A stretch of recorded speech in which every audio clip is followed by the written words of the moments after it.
everyone. Sandy. ఇది 76వ గణతంత్ర దినోత్సవం. మనం ఈ గణతంత్ర దినోత్సవాన్ని ఎందుకు జరుపుతున్నాం అంటే మన సుమారు 200 సంవత్సరాలు బ్రిటిష్ వాళ్ళు పరిపాలించి మన దేశంలో ఉన్న సంపదంతా తీసుకెళ్ళిపోయి మన బానిసలుగా చేశారనమాట. అటువంటి వాళ్ళని గాంధీ గారి నాయకత్వంలో చాలా మంది నాయకులు మాకు స్వాతంత్రం కావాలి, మేము ఈ బానిస బతుకులు పట్టం, మా దేశాన్ని మేమే పరిపాలించుకుంటాం అని చెప్పేసి ఎన్నో ఉద్యమాలు చేసి అనేక సార్లు జైలు శిక్షలు ఎంతోమంది మరణించారు. భగత్ సింగ్ లాంటి నాయకులు అనమాట.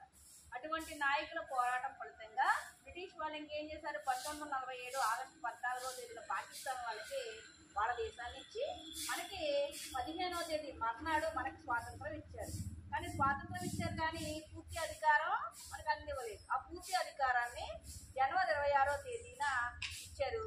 ఆ రోజున డాక్టర్ బాబాసాహెబ్ అంబేద్కర్ గారు ఆయన రాజ్యాంగాన్ని రచించారు. అంబేద్కర్ గారి చేతిలో పుస్తకం ఉంటుంది, దాన్ని భారత రాజ్యాంగం అంటారు. దాంట్లో ఏమున్నాయన్న అంశాలు మనకి రాజ్యాంగం తీసి అక్కడ ఉంటాయి, మనం రోజు చదువుకుంటాం. మనం అంటే మా దేశంలో ఉన్న వాళ్ళందరూ కుల మతాలకు అతీతంగా అన్ని కులాలని సమానంగా గౌరవించుకుంటాం, అన్ని మతాలని గౌరవించుకుంటాం. ఈ దేశంలో ఒకే మతం ఒకే కులం అనేది కాదు, అందరం సమానంగా ఉంటాం.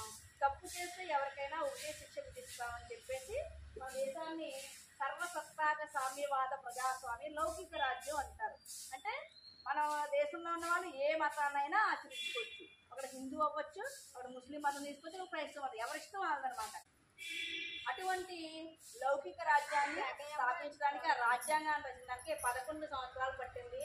11 సంవత్సరాల 11 నెలల 21 రోజులతో పట్టింది.